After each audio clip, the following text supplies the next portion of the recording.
Présentez-vous d'abord. Doudou Wade, militant du Parti démocratique sénégalais, investi sur la liste coalition SOPI des élections du 17 novembre 2024. Ancien député du Sénégal, ancien député de la CEDEAO, ancien président du groupe parlementaire. Formation d'instituteur et de contrôle du travail, de l'emploi et de la sécurité sociale, conseiller en ressources humaines. Merci de nous avoir reçus chez vous pour tourner cette émission. Selon vous, c'est quoi le rôle d'un député? Le député est le représentant du peuple. Il exerce la souveraineté nationale sur délégation du peuple. La souveraineté appartient au peuple et le peuple l'a confiée à ses représentants qui sont les députés. Et ces députés sont dans une assemblée nationale avec la séparation du pouvoir, législatif, pouvoir judiciaire et pouvoir exécutif. Ils sont chargés de voter la loi, de contrôler l'action du gouvernement et d'évaluer les politiques publiques. Voici les trois missions dévolues à la Constitution depuis la réforme de 2016. Avant, effectivement, il y avait un contrôle du gouvernement, c'était parfois explicite dans la Constitution parce que ça ne l'était pas. L'évaluation des politiques publiques est apparue seulement en 2016. Donc, il y a trois missions constitutionnelles dévolues à l'Assemblée nationale et aux députés. Quelles sont vos attentes par rapport à la prochaine législature? Les attentes, ce sont les attentes constitutionnelles, ce que le peuple attend de l'Assemblée et ce que la Constitution et les lois et les règlements attendent aussi de l'Assemblée, que l'Assemblée vote la loi. Voter la loi, c'est quoi? C'est d'abord l'initier. Le député peut initier la loi comme l'exécutif, respecter les dispositions du règlement intérieur dans la procédure de réception, d'analyse, de discussion en commission et en plénière, respecter les droits de vote des uns et des autres et les droits d'amendement, et voter la loi en sérénité, dans la plus grande sérénité et au profit des populations. Ça, c'est la première chose.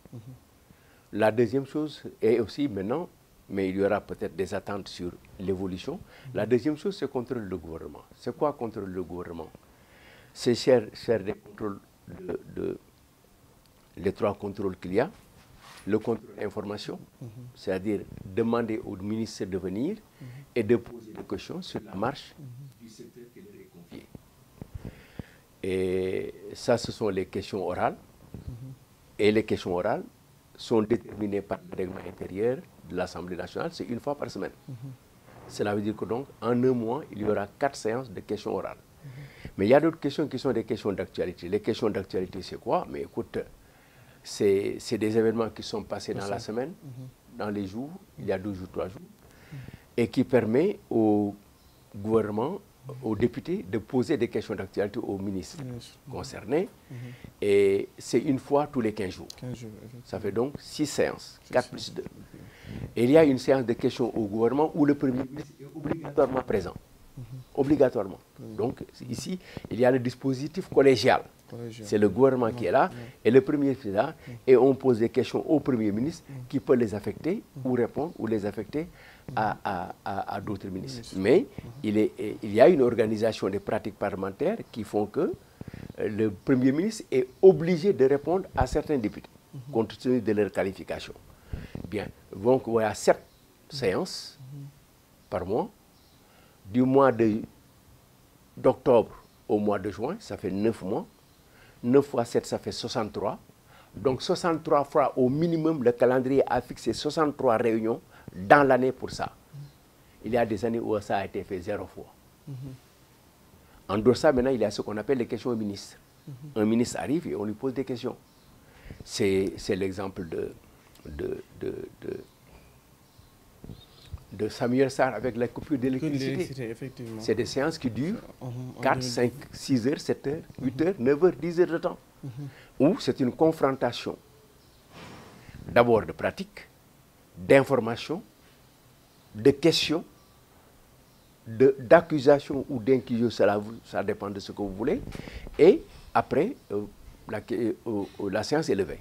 Mais un rapport est dressé qui permettra à la commission compétente de savoir qu'est-ce qu'elle fera de ce rapport. Ça, c'est la question au ministre. Et ça, c'est au vu, compte tenu de la situation. Il y a ce qu'on appelle maintenant, en dehors des questions orales et des questions écrites, il y a d'autres formes de contrôle. La commission d'enquête parlementaire. Donc, dans ce cas, les députés méritent d'être formés. Je reviens d'abord sur la commission d'enquête parlementaire. La commission d'enquête parlementaire, c'est une enquête très souvent sanction. On parle de détournement dans un compte où il y a 1000 milliards. La commission d'enquête parlementaire peut être déclenchée pour aller vérifier d'abord chez le Premier ministre qui a fait la déclaration, de demander des informations, de les rassembler, d'aller vers les autres secteurs, les banques de la place, les banques, la Banque centrale, qui est l'UEMOA, qui est la commission de l'UEMOA, qui gère l'ensemble des flux financiers qui rentrent dans la zone UEMOA, et ensuite, pourquoi pas, des commissions rogatoires avec les banques avec lesquelles nous travaillons, notamment le FMI et la Banque mondiale, pour savoir si ça existe et prendre des conséquences. Est-ce que ça existe, est-ce que ça n'existe pas? C'est la parole du Premier ministre. Mais aujourd'hui, dans la situation actuelle, je vous le dis, croire à la parole du Premier ministre, c'est une difficulté. Mais on verra, il est assez outillé pour nous le dire. Mais on verra si dans un compte, il y a 1000 milliards de francs qui appartiennent à une personne du régime sortant. Cela veut dire encore que nous avons, rien qu'à cause de ça, plusieurs commissions d'enquête à mettre en place et pour montrer que l'Assemblée nationale qui va venir aura des choses à faire. Voilà. Est-ce que le député doit être formé? Ou, écoute, la formation est nécessaire. Quelle que soit votre formation, que vous soyez instituteur, avocat, ingénieur, paysan, vendeur de poissons, coiffeur ou jakartaman, arrivé à l'Assemblée, vous êtes obligé d'apprendre. Parce que c'est une mission qui est extrêmement difficile, d'abord la mission de représentation. C'est vous parlez et vous parlez, vous agissez, vous votez, vous contrôlez au nom de 18 millions de Sénégalais. Et sur les 18 millions de Sénégalais, ne figure sur le fichier que 7 millions et quelques. Sur les 7 millions et quelques, le député de Ranérou, qui est un député national, n'a été élu que par 30 et quelques mille voix. 30 et quelques mille voix, ce n'est rien par rapport à une population de 18 millions. Voilà donc sur le cas de la République, il y a une très grande responsabilité qui pèse sur le député. Ensuite, vous n'êtes pas obligé de savoir ce qui se passe en gynécologie. Vous n'êtes pas obligé de savoir les tenants et les aboutissants d'une loi sur l'euthanasie. Vous n'êtes pas obligé de savoir, écoute, quelle sera dans 50 ans la situation de l'espace maritime ou autre, vous ne savez pas. Donc, vous êtes obligé de vous confronter à plusieurs connaissances pour pouvoir vivre dans un monde actuel et dans un monde de demain. Parce que les députés aussi, très souvent, son travail, ce n'est pas pour aujourd'hui, c'est pour demain. Donc, nécessité d'avoir des connaissances, d'avoir une formation. Au moins d'avoir une formation en géopolitique, au moins de connaître son pays, de savoir qu'il y a 14 régions au Sénégal, au moins de connaître un peu la configuration du pays, la richesse du pays.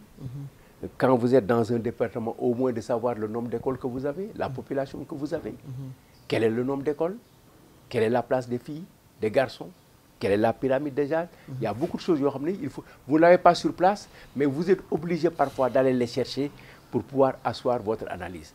Avec cette 15e législature, pensez-vous qu'il est temps de dépolitiser l'Assemblée nationale? Vous ne pouvez pas dépolitiser l'Assemblée nationale. L'Assemblée nationale est un lieu politique. C'est un lieu politique. C'est pour déterminer, conduire la politique de la nation. C'est pour analyser les comportements politiques. C'est pour satisfaire les désirs les désirs politiques. C'est pour satisfaire des besoins politiques, des besoins de l'école, des besoins de formation, des besoins beaucoup de besoins qui sont déterminés par des politiques. Ceux qui y vont, la plupart, 99% sont dans les partis politiques. Et les partis politiques concourent au suffrage universel, à l'expression du suffrage. la loi, la Constitution donne aux partis politiques de concourir à l'expression du suffrage et non les daïras, ni les associations professionnelles qui doivent concourir pour l'expression au niveau des chambres des métiers. Ce n'est pas aussi la fédération, ce n'est pas la FIFA. C'est un lieu politique, composé d'acteurs politiques pour satisfaire des besoins politiques. Par conséquent, on ne peut pas dépolitiser. Maintenant, peut-être que vous voulez parler d'être trop partisan. Partisan, effectivement. xaw ma naka laa koy waxee bu doon ci wolof damay wax li Serigne Abdou di wax. Cheikh Abdel Aziz Dabakh. mu ne nit mën na far mais du parparloo. C'est-à-dire il ne faut pas être trop partisan. Le système partisan, il faut l'équilibrer. C'est pour cette raison que nous partons avec des élections au niveau départemental et au niveau proportionnel. Donc on ne peut pas, il ne faut pas se leurrer. Les députés qui seront élus appartiendront à des partis politiques. Ils sont élus par des partis politiques et des coalitions de partis politiques. Et tu verras dans la prochaine année peut-être, quand vous démissionnerez du parti politique et de la coalition de partis politiques, vous perdez votre mandat. Cela veut dire que la Constitution considère qu'il y a un lien indétachable, si vous voulez, entre un cordon ombilical, entre le député et son parti. Par conséquent, on ne peut pas dépolitiser l'Assemblée nationale. Dernière question, êtes-vous optimiste que cette 15e législature soit une assemblée de rupture? Ça dépend de ce que vous avez à prendre de rupture. Si la rupture, c'est ne plus voter la loi, ne plus contrôler le gouvernement, ne plus évaluer les politiques publiques, si c'est ça la rupture, il n'y aura pas de rupture. Les missions demeurent. Ce sera les mêmes missions. Les mêmes missions, pour le moment, selon la Constitution.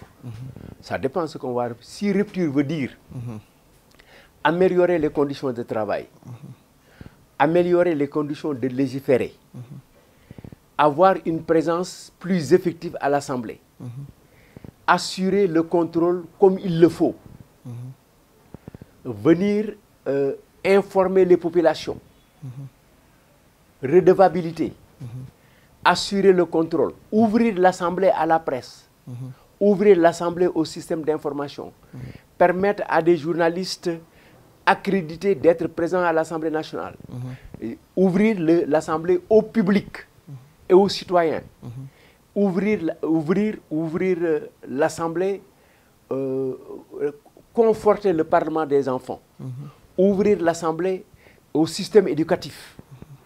À part de ce moment, nous aurons une assemblée démocratique et vraiment représentative du peuple. Mais aussi avoir des députés conscients de leurs responsabilités. Effectivement, surtout ça. Conscients de leurs responsabilités. Savoir que la représentation nationale, c'est la plus haute fonction politique qu'on peut détenir.